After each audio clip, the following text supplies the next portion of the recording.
시기를 바랍니다. 이제 말씀 상고하겠습니다.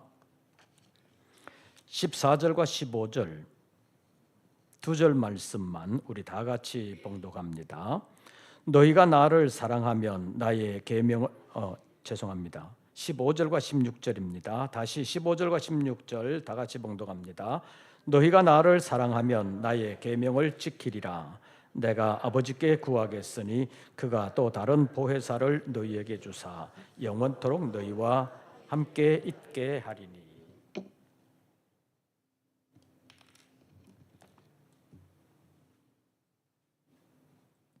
오늘의 제목이 뭐예요? 보혜사 성령. 보혜사 성령. 전에도 말씀드렸다시피 이 보혜사라고 말은 하지만 이 보혜사라는 말이 우리가 지금 쓰는 말이 아니기 때문에, 그리고 한자로서도 보혜사라는 말을 거의 쓰지 않기 때문에 좀 마음에 와닿지는 않습니다. 그러나 성경이 보혜사라고 번역을 해놓고 있기 때문에 우리가 이제 이렇게 쓰고는 있습니다. 그래서 여러분들이 혹시 국어사전에라도 찾으면 이 보혜사라는 말을 찾으면 보혜사 단어의 뜻이 나오는 게 아니라 기독교에서 제3위 성령을 가리키는 말이다. 그렇게 이제 국어사전에도 그렇게 나올 만큼 교회에서만 쓰는 말이 됐습니다. 그래서 헬라 원어의 파라클레토스라고 하는 단어를 이렇게 번역을 하면서 우리 옛날 한자 시대에는 보혜사라는 말로 썼는데, 영어권에서는 이 보혜사라는 말을 주로는 어떻게 쓰느냐 하면 위로해주는 사람, 위로자 또는 도와주는 사람, 이렇게 쓰고 있습니다. 이렇게 쓰고 있는데 영어권에서는 좀 특이하지요. 왜냐하면 앞에 다 흔히 말하는 대문자를 씁니다. 소문자로 쓰면 이렇게 하는 사람이고, 이렇게 대문자를 쓰면 성령님을 가리키는 단어가 된다는 것입니다. 그러니까 똑같은 단어를 써도, 예를 들어서 하나님은 이렇게 쓰잖아요. 근데 똑같은 단어를 써도 이렇게 쓰면 이게 하나님이 아니라 다른 귀신, 다른 신. 똑같은 단어인데 대문자로 쓰느냐 소문자로 쓰느냐에 따라서 완전히 달라지는 거예요. 그러니까 우리는 대문자, 소문자 이런 게 없잖아요. 그러니까 여러분들 지금은 그 회사가 망했다고 볼 수 있죠. 이름이 바뀌어가지고 완전히 달라졌는데, 옛날 쌍용 자동차가 있었잖아요. 쌍용할 때 쌍을 뭐라고 썼냐면 쌍시옷이 들어갔잖아요. 그러니까 영어로 쓸 때 S자를 두 개를 써가지고 SSANG 이렇게 썼어요. 근데 사실은 이 영어권에서 그걸 보면 왜 이렇게 썼지? 굉장히 이상하게 생각할 거예요. 그 사람들은 뭐 쌍시옷 이런 거 있다고 해서 두 개를 쓰는 게 아니라 액센트만 딱 붙이면 그냥 쌍이 되는 것이라서 영어권에서 볼 때는 이상하게 볼 수 있는데, 영어권에서 이렇게 대문자, 소문자가 굉장히 중요해요. 이 하나님을 가리키는 단어는 이렇게 대문자로 써요. 그러니까 이 보혜사라는 성령께서 우리에게 어떤 분으로 오시느냐, 그것을 이 단어들이 표현해 준다는 것입니다. 위로해 주는 자다, 도와주는 자다, 이렇게 뜻으로는 그렇게 쓸 수 있지만 이 성령께서 우리에게 오셔서 어떤 일을 해주시느냐, 그것을 이렇게 표현하고 있다는 것입니다. 그래서 예수님께서 오늘 본문 16절에서 내가 아버지께 구하겠으니 그가 또 다른 보혜사를 너희에게 주사 영원토록 너희와 함께 있게 하리라, 이렇게 말씀하셨다는 것 우리가 전에도 찾아봤습니다. 예수님께서 제자들과 함께 계실 때는 예수님께서 보혜사가 되셨었는데 예수님께서 제자들을 위로해 주시기도 하고 도와주시기도 하셨는데 그 예수님께서 떠나시면서 또 다른 보혜사를 약속해 주셨다는 것입니다. 왜냐하면 예수님께서 제자들을 너무 사랑하셨다고 볼 수 있지요. 요한복음으로 보면 14장에서 예수님께서 떠나가시면서 또 다른 보혜사를 약속하셨는데 13장에 보면 예수님께서 제자들을 떠나가실 것을 미리 아셨을 뿐만 아니라 떠나야 된다는 것을 아시고 제자들을 끝까지 사랑하셨다고 말씀하고 있습니다.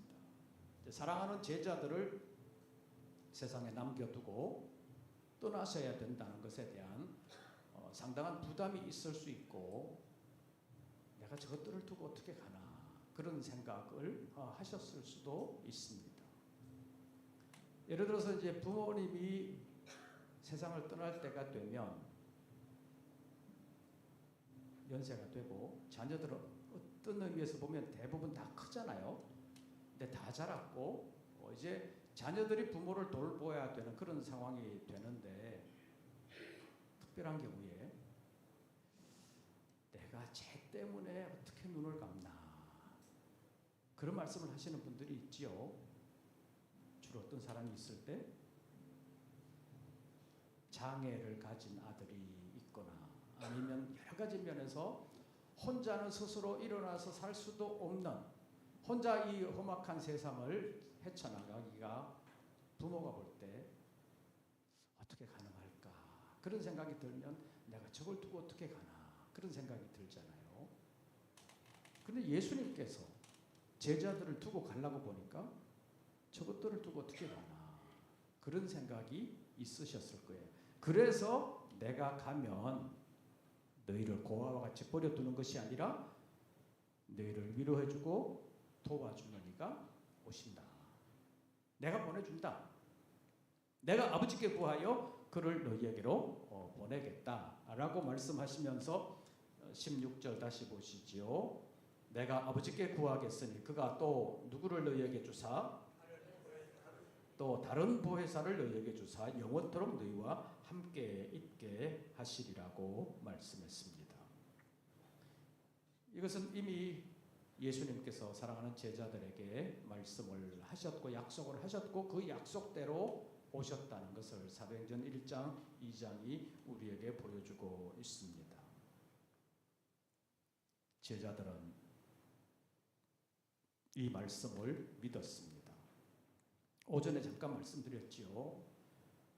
승천하시는 예수님께서 제자들에게 가장 시급하게 말씀하신 것이 예루살렘을 떠나지 말고 내게 들은 바 아버지의 약속하신 것을 기다리라. 그 말씀을 하셨습니다. 제자들은 그 말씀을 지켰습니다. 어떻게 해서 지킬 수 있었겠습니까? 주님을 사랑했기 때문입니다. 오늘 본문 15절 말씀을 보시죠. 너희가 나를 사랑하면 나의 계명을 어떻게 하리라? 지키리라. 너희가 나를 사랑하면 나의 계명을 지키리라. 반대로 사랑하지 않으면 계명을 지키지 않는다. 사랑하면 지키게 된다.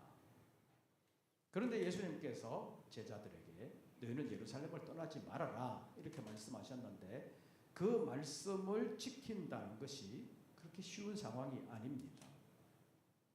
왜냐하면 현실적으로 목숨의 위협을 느낄 수도 있고 또 여러 가지 면에서 예루살렘에 있는 것이 제자들에게 하나도 도움이 되지 않을 것 같은 상황이 그 당시의 상황이었습니다. 그런데도 불구하고 예수님께서는 너는 예루살렘을 떠나지 말아라 라고 말씀하셨습니다. 그런데 사실 예수님께서 십자가에 잡히실 때까지의 그 상황을 보면 제자들은 도망갔었잖아요. 도망갔었는데 이제 부활하신 예수님께서 제자들에게 너희는 예루살렘을 떠나지 말아라 이렇게 말씀하셨는데 얼마 전 같았으면 그냥 도망갔을 거예요. 뒤도 안 돌아보고 도망을 갔을 거예요. 그런데 이제 부활하신 예수님을 만나게 되고 부활하신 예수님이 십자가 지시기 전과 달라지신 것을 제자들이 봤잖아요. 그러니까 예수님의 말씀을 지켜야 되는구나. 예수님을 사랑하는 마음이 십자가 지시기 전과 부활하신 후가 완전히 달라졌다고 볼 수 있습니다. 요한복음 21장에 있는 말씀을 보면 예수님께서 베드로에게 나타나셔서 내가 나를 사랑하느냐 이렇게 3번이나 물으셨잖아요. 그 3번 물으실 때 베드로가 내가 주를 사랑하는 줄 주께서 아시나이다. 그렇게 표현을 했는데 주님과의 사랑의 관계를 다시 한 번 더 확인시켰잖아요. 주님을 사랑하면 나의 계명을 어떻게 하리라? 지키리라. 주님을 사랑하는 마음이 있어야 주님의 계명을 지키게 된다는 것인데 예루살렘을 떠나지 말라는 계명을 주셨는데 제자들은 현실적인 위협이 있었음에도 불구하고 예루살렘을 떠나지 않았다는 것은 주님의 말씀에 순종했다는 것인데 그 언저리에는 뭐가 있었냐 하면 사랑이라는 것이 있었다는 것입니다. 주님을 향한 사랑, 이것이 제자들에게 있었기 때문에 현실적인 위협이 예루살렘에 있음에도 불구하고 예루살렘을 떠나지 말라는 주님의 말씀, 계명을 지켰다고 볼 수 있습니다. 그런 것을 아시는 주님께서 사랑하는 제자들이 우리나라식으로 표현하면 눈에 밟힌다 그러잖아요. 이제 떠나실 때 눈에 밟히니까 내가 가면 너희를 위하여 누구를 보내신다? 보혜사를 보내신다. 오전에도 잠깐 말씀드렸는데 오전에는 말씀드릴 때 성령은 진리의 영이다. 그래서 진리의 성령, 진리의 영이라는 표현을 썼다는 것을 살펴봤는데 세상은 진리와 반대로 가고 있지만 주의 성령은 진리의 영이기 때문에 우리를 진리 가운데로 인도해 주신다. 이렇게 말씀을 드렸습니다. 그런데 제자들과의 구체적인 삶의 관계로 보면 제자들을 진리 가운데로 인도해 주시는 것은 맞지만 동시에 보혜사로서의 성령은 제자들을 아까 말씀드린 대로 위로해 주시는 분, 그 다음에 돕는 분,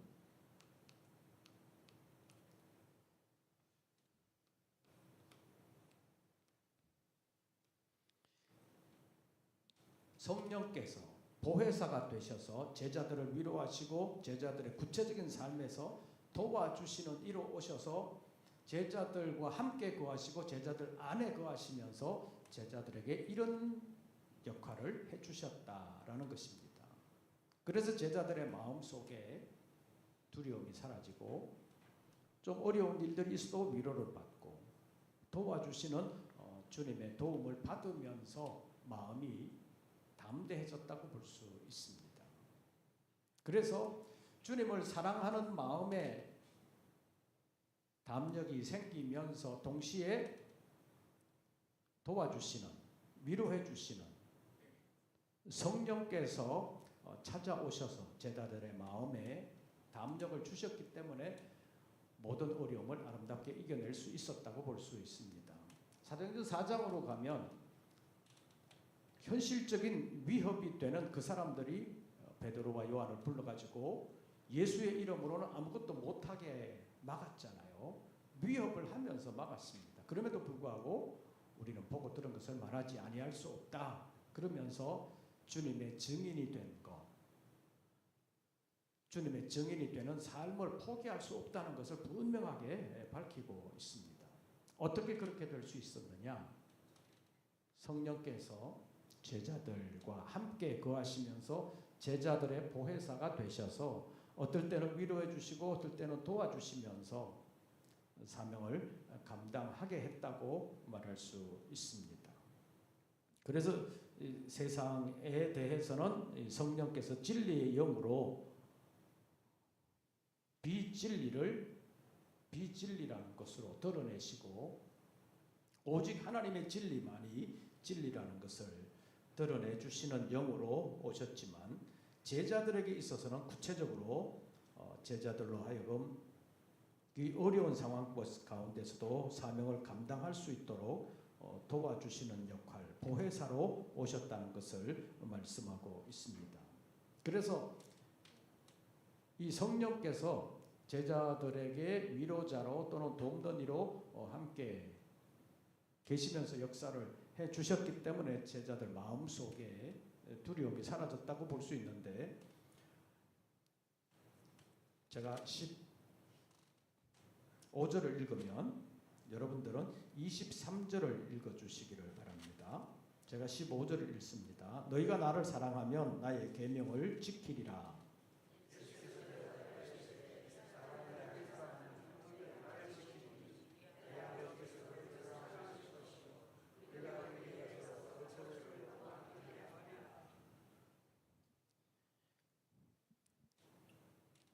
너희가 나를 뭐하면? 사랑하면 나의 계명을 지키리라. 너희가 나의 계명을 지키면, 사랑하여 내 말을 지키면 어떻게 하시느냐?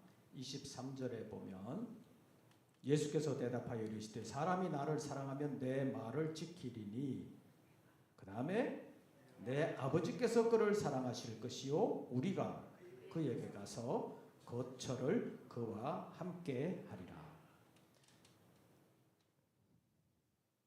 나를 사랑하면 나의 계명을 지키리라. 나의 계명을 지키면 누가 그를 사랑할 것이요? 자, 여기서 보면 이제 23절에서 보면, 자, 주님을 사랑하여 계명을 지키는 사람에게 누가 그를 사랑해요? 아버지. 자, 아버지가 사랑하십니다. 아버지가 사랑하시고 그 다음에 뭐라고 나와 있어요? 우리가 그에게 가서 거처를 그와 함께 하리라. 우리라고 표현했는데 아버지하고 누구를 우리라고 그래요? 예수 그리스도잖아요. 우리가 그에게 가서 거처를 그와 함께 하리라. 그런데 이 예수님께서 내가 가면 아버지께 구하여 누구를 보내신다? 또 다른 보혜사로서의 성령을 보내신다. 이렇게 말씀하고 있습니다. 그래서 주님을 사랑하는 마음을 가지고 주님의 계명을 지키는 자에게는 아버지가 함께 하시고 예수 그리스도께서 함께 하시고 성령께서 보혜사로서 함께 하신다. 삼위일체로서의 하나님이 그와 함께 하시면서 임마누엘을 이루어 주신다는 것을 약속해 주셨습니다. 그래서 그 임마누엘이 온전히 이루어지게 될 때 제자들의 마음에 가장 평안한, 구약적으로 표현하면 가장 샬롬이라고 불리는 그 상태가 이루어지게 된다는 것입니다. 그래서 하나님의 뜻을 온전히 알게 되는데 21절 보십시오. 나의 계명을 지키는 자라야 나를 사랑하는 자니 나를 사랑하는 자는 내 아버지께 사랑을 받을 것이요 나도 그를 사랑하여 그에게 나를 나타내리라. 예수 그리스도께서 그에게 거처를 함께 하시면서 그를 나타내시겠다고 말씀하고 있습니다. 나타내시는 것이 계시라는 것입니다. 예수 그리스도를 사랑하여 계명을 지키는 자에게 아버지께서, 예수 그리스도께서, 성령께서 아버지의 사랑으로 이 땅에서의 보혜사로, 다시 오실 보혜사로 제자들에게 하나님을 나타내시면서 이런 하나님이, 삼위일체 하나님이 나와 함께 하신다, 거처를 함께 하신다라는 것을 확인할 수 있고 느낄 수 있도록, 확신할 수 있도록 역사해 주신다고, 나타내신다고 말씀하고 있습니다. 그래서 제자들이 완전히 달라질 수 있었다는 것입니다. 사람이 달라진다는 거 쉽지 않습니다. 여러분들 들어보셨는지 모르겠는데 사람은 고쳐서 못 쓴다는 말이 있기도 해요. 집어넣게 해주냐 그래가지고 이 사람 고친다는 게 굉장히 힘들어요. 잘 안 바뀌어요. 평생을 그렇게 산 사람이기 때문에 잘 안 바뀌어요. 그런데 주님이 역사하시면 완전히 달라지는 거예요. 성경으로 보면 제자들이 진짜 겁쟁이잖아요. 아브라함도 그렇잖아요. 아브라함이 이집트로 내려갈 때 자기 부인에게 뭐라고 해요? 내 아내라 그러지 말고 누이라 그래라. 왜요? 자기 죽임 당할까 봐. 자기가 남편인 것을 알면 자기를 죽이고 아내를 뺏어갈까 봐. 옛날에는 그런 일들이 있었다는 거잖아요. 지금은 뭐 그럴 수가 없지만 옛날에는 왕이라는 존재는 그 땅에 누구에게든지 그거 내놔 그러면 그냥 줘야 돼요. 땅을 내놓으라 그래도 땅도 줘야 되고 사람을 내놓으라 그래도 줘야 되는 것이 그 당시의 상황이에요. 그러니까 누구 아내고 뭐 누구 뭐고 상관없어요. 야 데리고 와 그러면 그냥 끝나는 거예요. 그래서 이제 아브라함이 겁이 나가지고 아내라 그러지 말고 누이라고 하자. 그만큼 아브라함도 겁이 있었다는 거잖아요. 그런데 믿음의 결단을 해야 될 때 보면 아브라함이 또 대단한 사람이잖아요. 아내를 누이라고 하라고 하는 것을 보면 굉장한 겁쟁인데 또 아들을 하나님께 번제로 드리는 것 보면 진짜 대단한 믿음의 사람이잖아요. 어떻게 그렇게 해요? 차라리 날 데리고 가십시오. 그럴 수 있는데 아브라함은 안 그러잖아요. 그것이 믿음의 역사라는 것인데 그것이 요즘식으로 표현하면 성령의 역사다 이렇게 볼 수 있습니다. 왜냐하면 내 힘으로는 안 되지만 내 안에 계시는 성령께서 나를 강권하셔서 나로 하여금 주님의 이름의 승리를 이루어 갈 수 있도록 강권해 주신다는 것입니다. 그래서 우리의 마음속에 어떨 때는 이래야 되나 저래야 되나 도대체 결정을 못하고 굉장히 주저할 때가 있습니다. 그런데 어떨 때는 주저할 수도 없을 만큼 강하게 몰아붙일 때도 있습니다. 그때가 성령이 강하게 역사하실 때입니다. 그래서 아까도 말씀드린 것처럼 사도행전 4장 5장으로 넘어가면서 베드로 같은 사람은 옥에 갇히기도 했잖아요. 매를 맞기도 했잖아요. 그런데 예수님께서 잡혀가실 때는 매를 맞지도 않았고 갇히지도 않았는데도 겁이 나가지고 덜덜덜 떨면서 종 앞에서도 예수 모른다고 부인했던 사람인데 실제적으로 자기 목숨줄을 쥐고 있다고 말할 수 있는 그 권세자들, 종교 권력자들 앞에서 위협을 당하면서도 베드로는 담대하게 말하는 것을 볼 수 있습니다. 어떻게 그렇게 할 수 있었느냐? 안에 계시는 성령께서 예수 그리스도를 증언하게 하셨기 때문입니다. 이 성령께서는 예수 그리스도를 증언하는 영입니다. 그래서 예수님께서 말씀하시죠. 그가 와서 나를 증언할 것이다. 그는 스스로 말하는 것이 아니라 오직 듣는 것을 말하신다고 말씀하시면서 성령께서는 예수를 증언하시는 일을 하시기 때문에 성령의 충만함을 받은 제자들은 예수님의 증인이 된다. 이렇게 말씀하고 있습니다. 그래서 성령은 예수 그리스도를 증언하는 영이다. 그 증언하는 일에 쓰임 받으려면 이 성령 받아야 된다. 성령의 도우심을 받아야 된다. 성령의 도움을 받게 되면 예수의 증인이 된다라고 말씀하고 있습니다.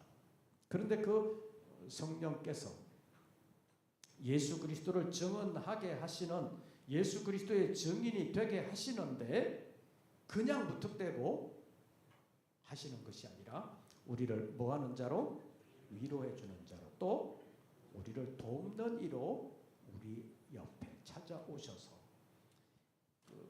헬라 말로 하면 이 보혜사를 파라클레토스라고 한다고 말씀드렸는데, 바로 옆에 계시면서 항상 나와 함께 계시면서 나를 위로해 주시는 분이다, 도와주시는 분이다. 멀리 안 떨어져 계시다는 거예요. 항상 함께 계시되 바로 옆에 계시면서 나를 위로해 주시고 나를 도와주시는 이가 성령이시다. 그래서 파라클레토스, 옆에서 나를 위로해 주시고 도와주시고, 어떨 때는 영어 성경으로 보면 카운셀러라는 말도 쓰는데, 구체적으로 내가 어떻게 해야 될지 모를 때 나를 카운셀러 해주시면서 이래야 된다라는 것으로 인도해 주시는 분이 바로 성령이시라는 것입니다. 그래서 우리가 신앙생활을 하면서 고민스러울 때가 있는데, 그 고민스러울 때 나를 실제적으로 도와주실 수 있는 이가 바로 이 성령이시라는 것입니다. 힘들고 어렵고 나 혼자밖에 없고 아무도 도와주는 이가 없는 것 같을 때 나를 위로해 주시면서 실제적으로 도와주시는 분이 성령이십니다. 그래서 그 성령을 지금은 잘 안 쓰지만 누구라 그런다고요? 보혜사. 그래서 영어 성경에서는 위로자다, 돕는 이다, 또는 협력자다, 협조자다, 이런 표현들을 쓰고 있습니다. 그래서 눈에 보이지는 않지만 우리를 창조하신 우리의 아버지 하나님께서 우리를 죄 가운데서 구원하시기 위하여 예수 그리스도를 이 땅에 보내실 뿐만 아니라 그 그리스도께서 우리를 위한 영원한 거처를 예비하러 가신 그 사이에 성령을 보내셔서 우리를 위로해 주시고 도와주시면서 우리가 믿음 안에서 살아갈 수 있도록 늘 함께 해주신다는 것을 생각하면서 내 안에 주님 모시고 살아야 된다. 성령 모시고 살아야 된다. 그래서 어떤 결정을 해야 될 때마다 성령께서 도와주십시오. 어떻게 하는 것이 올바른 진리로 결정하는 것인지 나는 잘 모릅니다. 강권해 주십시오. 이런 기도를 하면서 주님을 찾고 주님을 의지하는 믿음의 삶이 되시기를 바랍니다. 그래도 고민스러울 때 있습니다. 왜냐하면 사실 성령의 충만함을 받으라 그러잖아요. 그런데 사실 충만함을 유지한다는 게 그렇게 쉽지 않습니다. 성령이 우리 안에 찾아오셔서 우리를 완전히 주장해 주시면 성령께서 원하시는 대로 우리가 모든 것을 다 할 수 있습니다. 그렇게 가는 것이 자연스러운 거예요. 고민이 없어요. 그런데 충만하지 못하니까 고민이 생기는 것입니다. 이래야 되나 저래야 되나 고민이 생길 수밖에 없어요.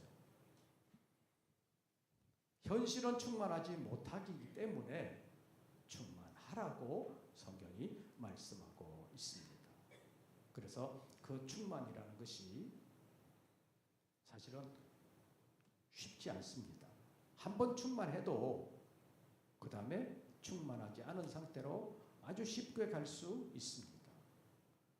왜 그러느냐? 제가 종종 말씀드리잖아요. 우리가 살아가는 이 세상이 뭐가 아니기 때문에? 천국이 아니기 때문에, 이루어진 천국이 아니기 때문에 우리의 신앙을 방해하는, 우리가 올바른 길을 가는 것을 방해하는 세력들이 늘 있습니다. 그래서 그것이 우리의 마음속에 우리가 알지도 못하는 사이에 찾아와서 우리를 흔들어 놓을 때가 있기 때문에 우리가 성령의 충만함을 유지하지 못하고 살아갈 때가 많습니다. 그래서 고민스러울 때마다 하나님 나를 도와주십시오. 그런데 이 성령께서 우리에게 오셔서 이런 역할을 하시고 이런 역할을 하시면서 우리를 도와주시기 때문에 온전히 의지하면 주님께서 도와주신다는 것입니다. 그런데 온전히 의지하지 못하고 내가 주인이 돼가지고 이렇게 해야 된다 저렇게 해야 된다 묻지도 않고 그렇게 결정하는 경우가 종종 있습니다.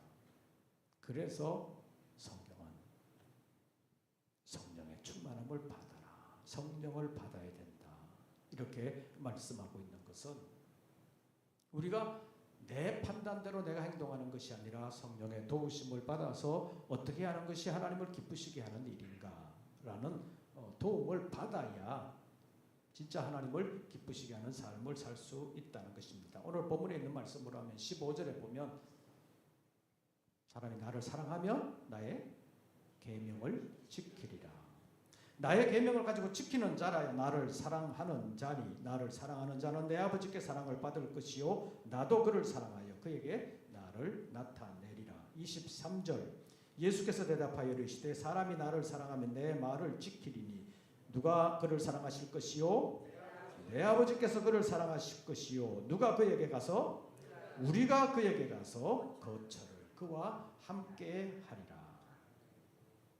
그러면 주님께서 삼위일체로 우리에게 찾아오셔서 우리를 주관하시고 우리를 도와주시면서 우리를 올바른 길로 인도해 주실 줄로 믿습니다.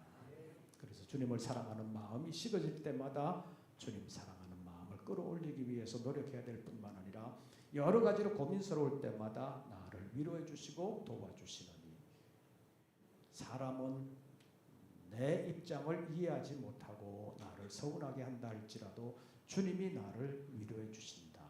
주님이 나를 도와주신다. 그것을 기억하면서 늘 주님과 함께함으로 주님의 도움을 받고 보혜사로서 오신 성령께서 우리의 보혜사가 되어 우리의 보혜사로서 이런 역할들을 잘 감당하실 수 있도록 우리 자신들을 보혜사에게 맡김으로 보혜사 되시는 주님께서 우리를 진리 안으로 인도해 주실 뿐만 아니라 끝까지 믿음으로 승리할 수 있도록 보혜사로서 우리의 보혜사가 되어 우리를 주님 앞으로 인도하는 그 일을 우리는 또 주님을 증언하는 그 일을 그래서 하나님 나라의 확장과 하나님 나라 건설을 위해서 끝까지 우리를 써주실 줄로 믿습니다. 낙심하지 아니하고 끝까지 믿음으로 함께 가면서 우리를 도와주시는 보혜사 성령님의 도움을 받는 우리 모든 권속들 되시기를 주의 이름으로 축원합니다. 찬송 부르시고 기도하겠습니다. 180